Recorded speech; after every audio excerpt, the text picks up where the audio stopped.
우리 같이 축복의 인사부터 해볼까요? 새해 복 많이 받으세요. 네. 오늘은 성탄절 후 첫 번째 주일이면서 동시에 신년 감사주일이죠. 성탄절과 관련해서 이런 일화가 소개되고 있습니다. 실제입니다. 제가 몇 번 얘기했던 것 같기도 하고요. 그 정신과 의사가 있는데 빅터 프랭클이라고, 이 사람은 유대인이면서 정신과 의사였습니다. 유대인이었기 때문에 그 히틀러 나치당 시절 그때 아주 그 흉악한 수용소에 끌려가서 모진 고난을 겪게 됩니다.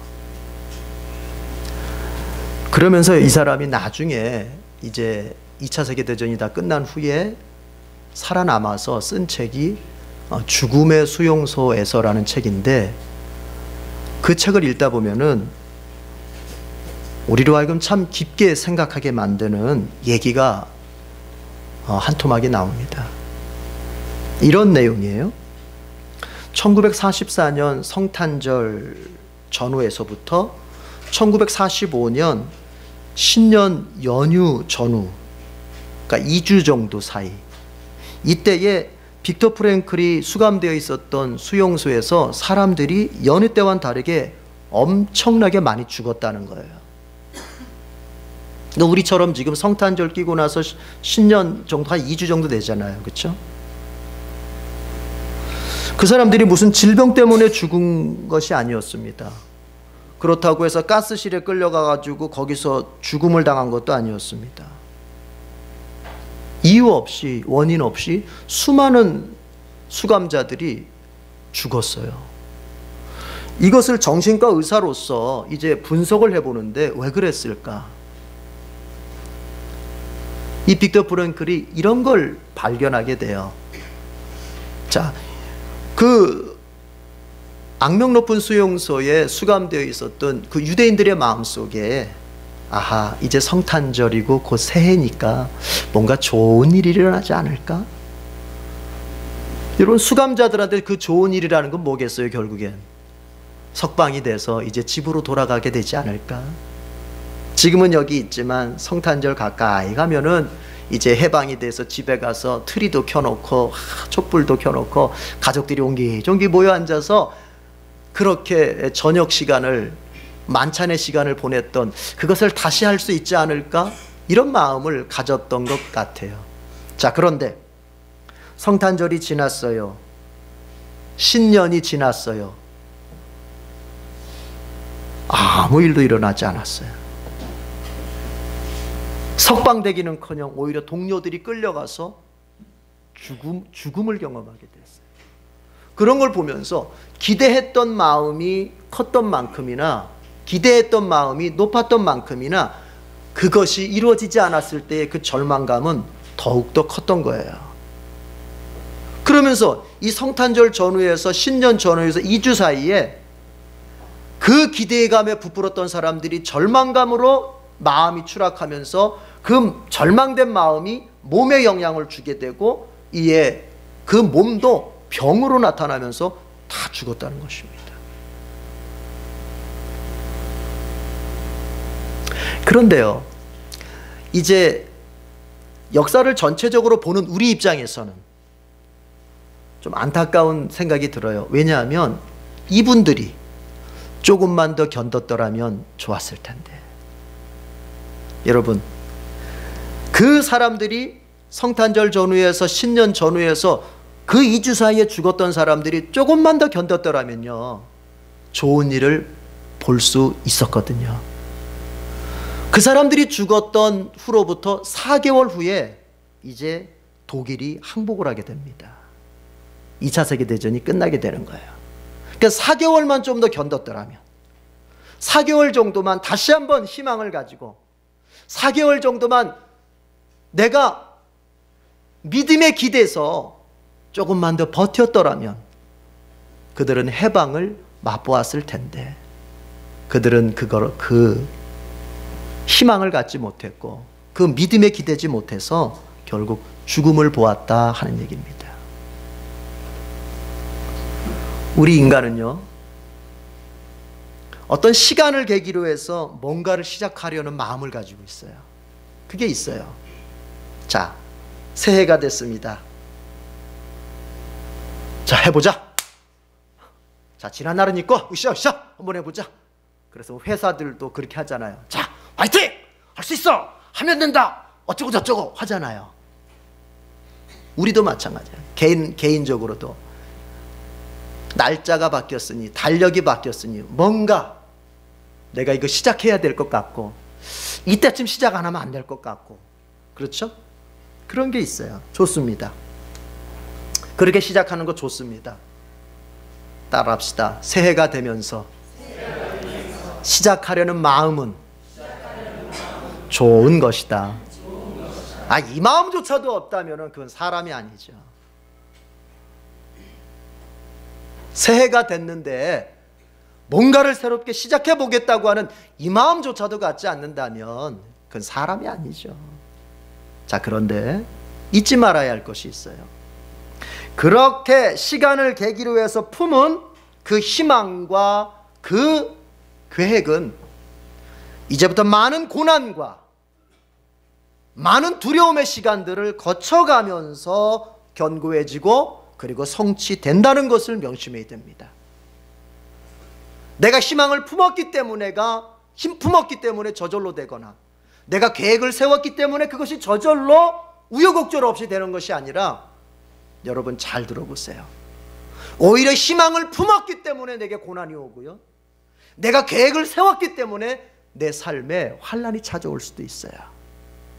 우리의 희망과 우리의 계획이라고 하는 것은 그런 숱한 고난과 두려움의 시간들을 통과하면서 강해지고 이루어지는 법입니다. 여러분, 잊으면 안 돼요. 그래서 우리 속담에, 서양 속담에도 그런 말이 있지 않습니까? 왕관을 원하는 자, 그 왕관의 무게를 견딜 수 있어야 한다. 왕관을 쓰는 건 좋은 일입니다. 그것은 꿈입니다. 그것은 로망입니다. 사람들이 뭔가 성취하고자 하는 목표입니다. 그러나 그것으로 말미암는 무엇을 견딜 줄 알아야 된다? 무게를 견딜 줄 알아야 된다. 우리는 좋은 자리에 올라가는 것은 좋아합니다. 그러나 좋은 자리에 올라가기까지, 내지는 좋은 자리를 올라가서 내가 감당해야 될 인생의 무게, 그 일의 무게, 그 삶에 짓누르는 무게는 우리는 그것에 대해서는 관심이 별로 없습니다. 예수님은 인류의 구원을 바라봤습니다. 지금은 하나님으로부터 단절되어서 죽음의 고통을 안고 있는 인간들이지만 이제 저들을 내가 구원하여 저들이 하나님 안에서, 하나님 나라에서 기쁘게 사는 것을 예수님은 바라봅니다. 여러분, 그러나 그 예수님이 인간의 구원을 바라보면서 감당했던 것이 무엇입니까? 십자가에서 자기의 죽음이었습니다. 자기가 감당해야 될 몫이 있었습니다. 여러분, 꿈을 꾸십니까? 이 한 해에 뭔가 여러분이 붙들고 갈 만한 꿈을 세웠습니까? 잘하셨습니다. 따라합시다. 잘하셨습니다. 잘하셨습니다. 아직 못 세웠다면 오늘이 가기 전에, 이 첫날 오늘이 가기 전에 지금이라도 세워보십시오. 꿈을 세운 것은 아주 잘하신 일입니다. 계획을 세운 것은 아주 훌륭한 일입니다. 그러나 잊지 마십시오. 그것을 이루어가는 과정 속에는 삶의 무게가 있다는 것을 알아야 돼요. 그걸 견뎌내야 돼요. 젊은이들이 약해요. 뭐가 약할까요? 삶을 견뎌내는 이 내면이 약해요. 여러분, 요즘 젊은이들의 취업난 얘기를 많이 합니다만, 제가 어느 책에선가 보니까요, 젊은이들의 취업난, 이것을 비롯해서 젊은이들의 어려운 때는 어느 시대나 다 있었더라고요. 지금만 유별난 게 아니더라고요. 역사를 훑어보니까 그래요. 여러분, 우리 아버지 시대에 그들이 젊은이로 살았던 시대는 전쟁통에 먹을 게 없어서 가족을 부양하기 위해 뛰었던 그런 시절이야. 여러분, 지금이 더 나아요. 저는 저희 아버지의 그런 얘기 많이 들었어요. 피난 나와서 가족들을, 이북분이신데 나와서 아무것도 없어요.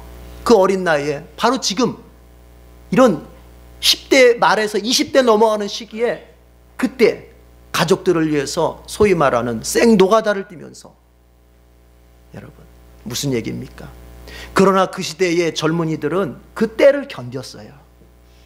그 시대의 젊은이들은 그 때를 이겨냈어요.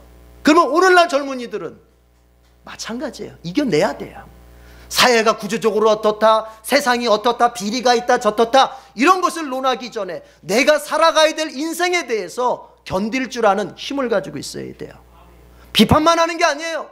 뭐 대통령이 잘못해서, 사회가 잘못해서, 기업가들이 잘못해서, 좋아요. 비판해요. 비판할 거 비판하는 거, 건전한 비판 좋습니다. 그러나 이렇게 한번 물어보고 싶어요. 비판하는 너는 네 삶에 대해서 견디는 그 힘으로 살아가고 있느냐를 묻고 싶어요.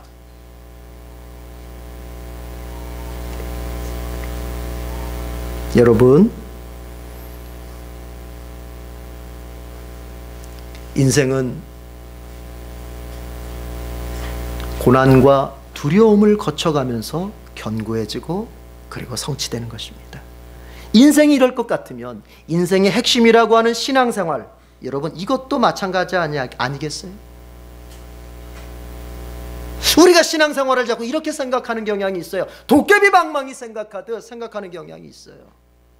힘 하나 들이지 않고 노력 하나 하지 않고 뚝딱 예수의 이름이라고 하는 도깨비 방망이를 치면은 인생이 뭔가 팔자가 바뀌고 운명이 바뀔 것처럼, 그렇게 생각하고 그렇게 믿는 사람들을 향해서 오늘 본문은 참 이해하기가 어려운 본문입니다. 요한복음을 볼 것 같으면 하나님께서 세상을 이처럼 사랑하셔서 그의 독생자를 세상에 주셨다고 말합니다. 그리고 그 독생자를 세상에 주신 목적이 뭐냐면은 세상을 구원하기 위함이라고 합니다. 한마디로 말해서 하나님께서 예수님을 이 땅에 보내주신 그 이유가 세상을 행복하게 만들고 세상을 구원하여서 하나님의 기쁨과 하나님의 행복을 누리게 하는 데에 하나님의 그 목적이 있단 말이에요. 자, 그런데 보십시다. 그렇게 해서 하나님께서 예수님을 이 땅에 보내셨는데 오늘 본문 보십시오. 예수님이 오시는 그 시간에 어떤 일이 일어났습니까? 무참하게 2살 이하의 아이들이 다 죽는 살해 사건이 일어납니다. 이 사건은 순전하게 예수님 때문에 죽은 아이들입니다. 예수님 때문에 헤롯이 2살 밑으로 베들레헴과 그 주변 지역 어느 한 가정의 아이를 죽인 게 아니에요. 베들레헴 지역과 그 베들레헴 가까운 지역에 있는 2살 배기 아래의 사내 아이들은 다 죽인 거예요. 여러분, 모순 아닙니까? 우리에게 행복을 주기 위해서 예수님을 보내셨다고 하셨는데 예수님께서 오심으로 말미암아 인간에게 오히려 불행이 일어났습니다. 예수님이 이 땅에 오심으로 말미암아 죽지 않아도 될 아이들이, 힘없는 아이들이, 아무 생각도 이성도 할 수 없는, 이성의 기능도 할 수 없는 아이들이 죽어갔다는 얘기예요. 이거 어떻게 생각해야 돼요? 오늘 본문 내용이 이렇습니다. 동방 박사들이 이 아기 예수를 이제 경배하고 난 다음에 떠났습니다. 그러자 갑자기 하나님께서 천사를 시켜서 예수님의 육신의 아버지였던 요셉에게, 야, 빨리 네 아내와 그리고 아기 예수를 데리고 이집트로 빨리 도망가라. 왜요? 지금 헤롯 왕이 네 아들 아기 예수를 지금 잡아서 죽이려고 한다. 그러니까 빨리 이집트로 도망가거라.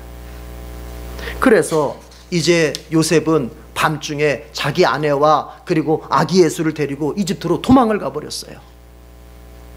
근데 문제는 그 다음에 발생하는 거예요. 제가 앞에서 방금 얘기했어요. 헤롯이 분노를 합니다. 아기 예수, 그는 분명히 동방박사가 뭐라 그랬습니까? 유대인의 왕으로 나시니가 어디에 있습니까? 아니, 나 말고 왕이 또 있단 말이야? 이럴 수 없어. 어떻게 한 나라에 왕이 두 개가 있을 수 있어? 이건 용납 못할 일이다. 그래서 아기 예수를 죽이려고 했던 거거든요. 그래서 꾀를 냈어요. 동방박사들을 그 아기 예수에게 보내면서 아이고, 돌아가는 길에 나한테 들려서 그 아기 예수가 어디 있는지 좀 알려주시라고. 그러면 나도 가서 좀 경배하겠다고. 그런데 하나님께서 그 동방박사들에게 현연해 주셨어요.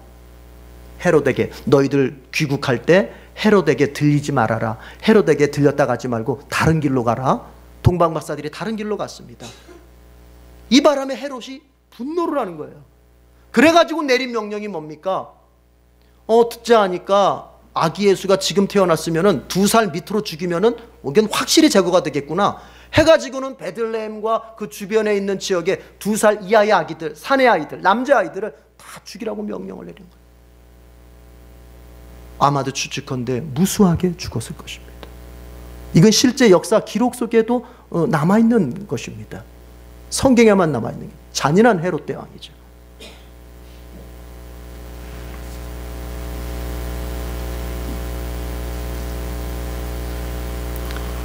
예수님이 계신 곳에도, 예수님이 계신 현실에는요, 악과 고난이 같이 있다는 걸 알아야 돼요.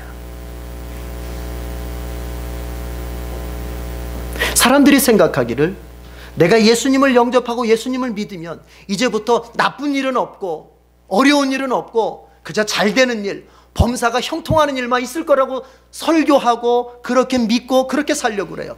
그러나 그것은 성경이 말하는 신앙이 아니에요. 예수님이 계신 현실에는 여전히 고통과 악이 함께하고 있는 법입니다. 그러니 예수 믿는 내 가정 속에, 예수 믿는 나의 삶 속에 어떤 문제가 찾아오고 어떤 고통이 일어나고 내가 정말 원하지 않았던 어떤 상황이 일어났을 때 여러분, 놀랄 것도 없고 이상하게 생각할 것도 없습니다. 따라합시다. 그것은 당연하다. 예수님이 오셨어도, 예수님이 거기에 계셨어도 인간에게 고통과 그리고 악은 여전히 남아있어요. 우리가 한 해를 또 시작합니다. 한 해를 시작하면서 우리가 마음속에 알고 가야 할 것이 있습니다. 이 한 해에, 이 새로운 한 해도 예수 믿는 나이지만, 예수 믿는 나의 가정이지만 많은 고난과 많은 어려움들도 있을 것이다 하는 것입니다.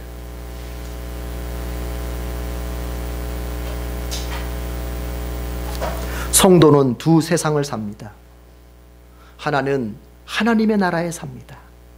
하나님이 은혜로 통치하시고 하나님이 돌봄의 은혜를 허락하시고 하나님이 사랑을 부어주시고 하나님이 능력으로 붙잡아 주시면서 살게 하시는 하나님의 나라가 있습니다. 우리 거기 삽니다. 그러나 아울러 우리는 현실을 삽니다. 여전히 고통이 있고 여전히 문제가 있고 여전히 아픔이 있고 여전히 상처가 있고 여전히 두려움이 있는 현실에 삽니다. 성도는 이 두 세상에 끼어서 사는 거예요. 그러면 여기서 우리가 잘 알아야 될 게 있어요. 그러면 우리가 이 세상을 살아가는 비결을 여기서 알아야 돼요. 우리는 어떻게 살아야 돼요? 하나님의 세계, 하나님의 나라에서 은혜를 받아서 더러운 세계, 죄악된 세계, 정말 고통과 눈물과 아픔이 아직도 남아있는 이 세계를 감당하면서 살아야 돼요. 이 원리를 놓치면 안 됩니다. 하나님과 내가 교통하는 하나님의 은혜 세계에서 은혜를 받아서 그 힘으로 나의 현실의 세계, 고통과 두려움이 나에게 당면되는 이 현실의 세계를 감당할 수 있어야 됩니다. 이 원리를 비껴나서 다른 원리로 현실을 감당하려고 들면 그때부터는 무너지는 거예요. 현실을 현실로서 맞으려고 하면 그 사람은 지혜로운 것 같지만 이 사람의 삶은 나중에 2017년도 마지막쯤 가면 아주 너덜너덜해지고 아주 피골이 상접할 정도로 지치고 피폐해질 것입니다. 우리는 어떻게 이 현실을 감당해요? 하나님의 세계에서 은혜를 받아서 이 현실의 세계를 감당하는 거예요. 따라합시다. 그걸 이렇게 표현하죠. 하나님께 은혜를 받아서 현실을 이겨낸다. 여러분은 믿음을 뭐라고 생각하십니까? 믿음을 뭐라고 생각해요? 여러분, 믿음은 삶을 견뎌내는 실력이에요. 삶을 견뎌내야 돼요. 자, 예수님께서 이 땅에 오셨습니다. 그로 말미암아서 이제 어린아이들이 죽었습니다. 현실이 이렇게 비참한, 현실은 이런 거예요. 예수님이 계시다고 해서 거기에 죽음도 없고 거기에 고통도 없고 거기에 문제도 없고, 내가 기도한다고 해서 거기에 문제도 없고 거기에 아픔도 없고 거기에 두려움도 없는 것이 아니라, 내가 예수를 믿고 내가 기도하고 내가 말씀대로 살아도 여전히 나의 현실 속에는 모순이 있고, 내 현실 속에는 다 이해할 수 없는 모순이 있고, 내 현실 속에는 내가 다 끼어 감당할 수 없는 아픔이 있고, 내 현실 속에는 내 머리로 해결이 풀어갈 수 없는 너무나 혼란스러운 그런 문제들이 여전히 남아있게 되는 거예요. 그럼 믿음은 뭐냐? 그것들을 견뎌내는 거예요. 누구를 바라보면서? 주님을, 하나님을 바라보면서 견뎌내는 거예요. 그 실력을 바로 믿음이라고 말해요. 그러니까 누구의 믿음이 좋다라고 말할 때, 그 믿음이 좋다라고 말하는 것은 기도를 많이 한다, 성경을 많이 읽었다, 신비한 걸 많이 경험했다가 아니라 삶을 얼마나 더 잘 견뎌내느냐, 그것이 그 사람의 믿음의 수준을 가늠하는 거예요. 교회 안에서 기도할 때는 은혜 받았다, 교회 안에서 내가 뭔가를 할 때는 마치 성령이 충만한 것처럼 하다가도 현실의 삶에 나가서는 조금만 고통이 오고 조금만 혼란스럽고 조금만 낙심이 찾아오면은 그냥 꼬꾸라지는 거, 그 사람은 믿음의 실력이 아직 얕은 거예요. 믿음은 현실을 견뎌내는 능력입니다. 사운드 오브 뮤직이라는 그 뮤지컬 영화가 있어요. 거기 보면은 그 선생님이 이제 수도원, 원래 수녀였는데 남의 집 가정교사로 갔다가 거기서 자기가 말하자면 그 집 맞으면 주인이죠, 주인. 그 집 주인, 대령인데 그 집 주인 남자를 호랍이에요, 호랍이. 그 주인 남자를 좋아하게 된 마음을 갖게 됐어요. 그래서 이러면 안 돼, 내 수녀인데 이러면 안 되지 해가지고는 수녀원으로 그냥 다시 돌아왔어요. 근데 그 아이들이 이제 그 가정교사였으니까 그 수녀원에 찾아왔어요. 왜 선생님 갑자기 우리 집을 떠났냐고. 왜 애들한테 말할 수 없잖아요. 야, 나 니네 아빠 좋아하게 됐다, 야, 이렇게 말할 수 없잖아요. 그래서 혼자 이제 열심히 기도를 하고 있는데 아이들이 수도원까지 찾아와가지고, 근데 못 만났어요. 결국에는 그 수도원 측에서 안 된다, 지금 기도 중에 있기 때문에 기도 중에 있을 때는 만날 수 없다 그랬어요. 근데 원장님이 보니까 이 분위기가 좀 이상하다. 그래서 이제 그 마리아, 그 수녀가 마리아인데 너 왜 왔느냐, 그 자초지종을 얘기해요. 근데 그 원장님 얘기가 참 마음에 와닿아요. 수녀원은 현실을 회피하는 곳이 아니다. 현실을 회피하기 위하여 숨는 곳이 아니다, 수녀원은. 그러면서 이런 중요한 얘기를 해요. 너는 너에게 주어진 삶을 살아야 한다. 너는 너에게 주어진 현실을 살아야 한다. 여러분, 예배당은 현실의 도피처가 아니에요. 여긴 도피성이 아니에요.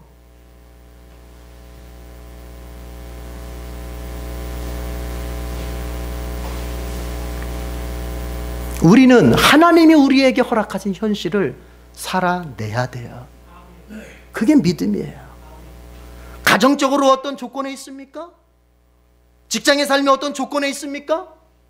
지금 내게 당면된 현실이 이러쿵저러쿵 어렵습니까? 여러분, 그거를 회피하고 그것을 종교적으로 포장해서 회피하고 그런 게 믿음이 아니에요. 그것을 대면하는 거예요. 예수님께서 이 세상에 오셨습니다.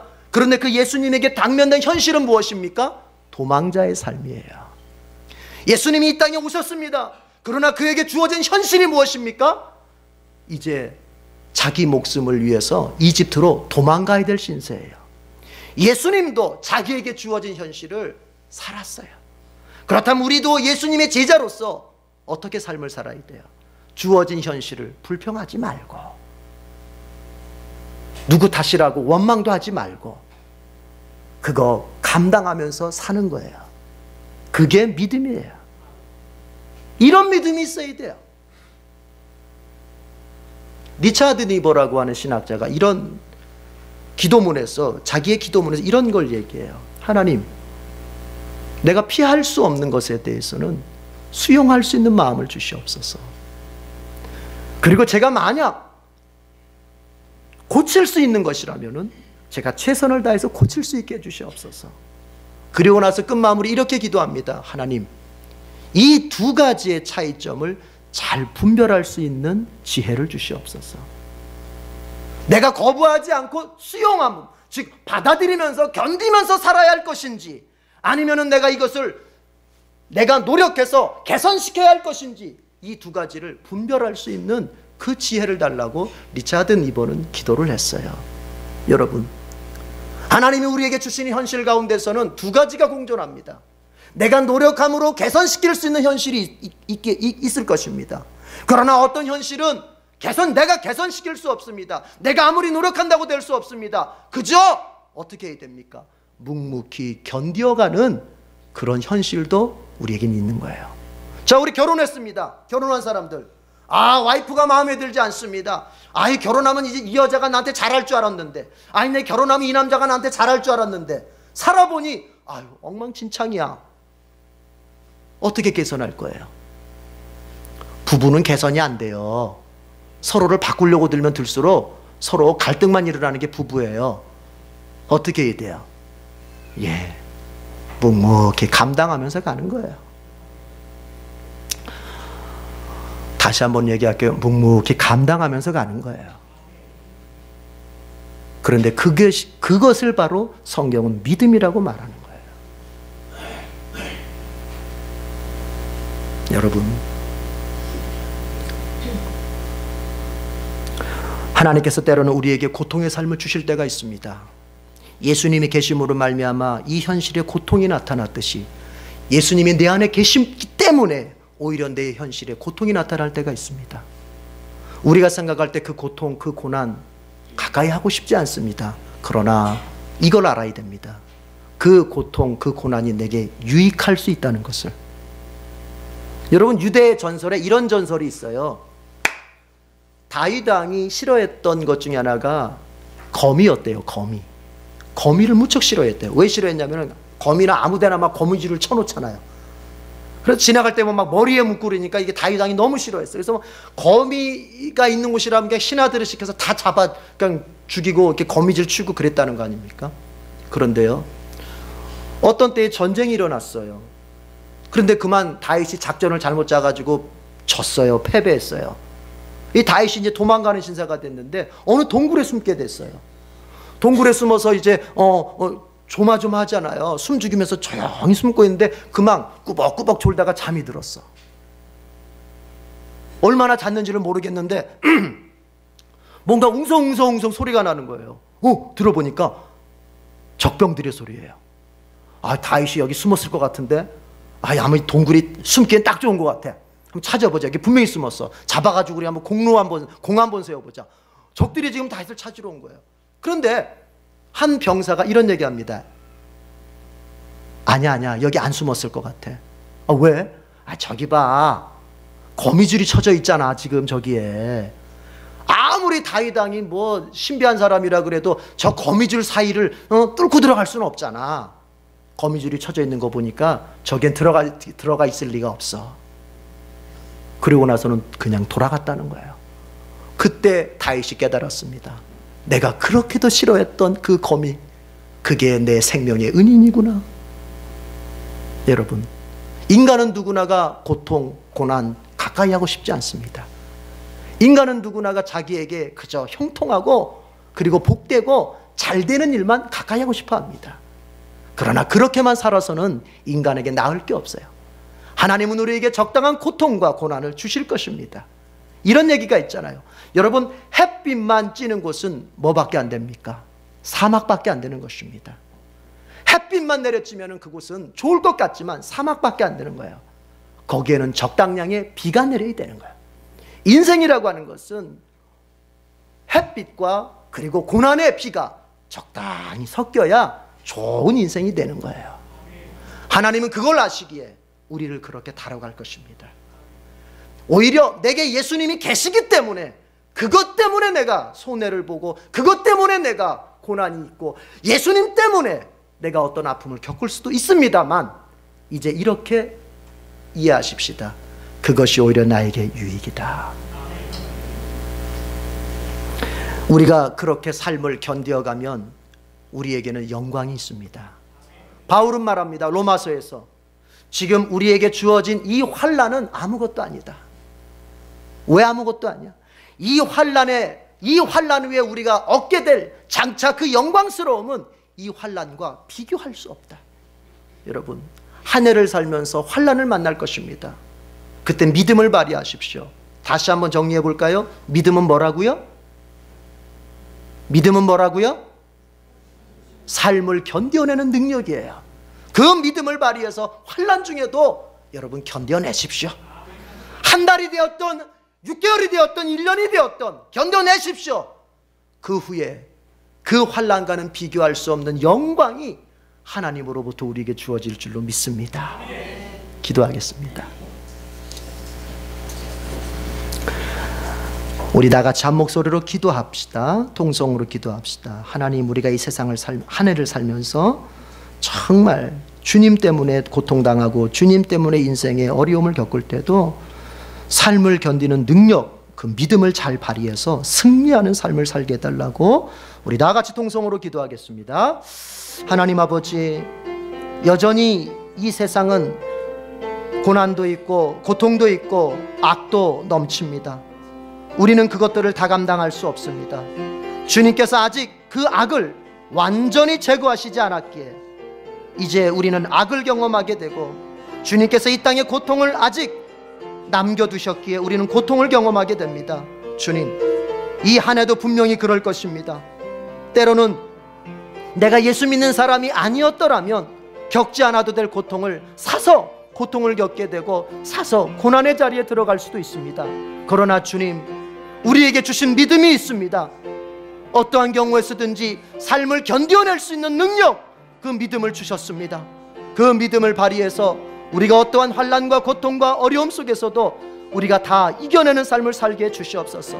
예수님이 이 땅에 오셨기 때문에 더욱더 고통받는 사람들이 있었습니다만, 이제 아버지, 우리 역시도 그런 고통의 삶에 아버지 놓여질 때 주님을 바라보는 믿음을 가지고서 우리가 아버지 하나님 절망하거나 포기하지 않고 오직 견디며 나아갈 수 있게 해 주시옵소서. 그 후에 주님께서 우리에게 주실 영광을 바라보면서 한 해를 견뎌갈 수 있는 신자들이 다 되도록 인도하여 주시옵소서. 하나님 아버지, 숫자가 바뀌었지만, 달력이 바뀌었지만 이 세상은 여전히 죄악되고 신자들이 살기에는 참 적당치 않은 고난의 장소입니다. 우리가 주님의 제자이기 때문에 고통을 겪게 되고 주님 뜻대로 살려고 애쓰다 보니 우리가 어려움을 당할 수 있습니다.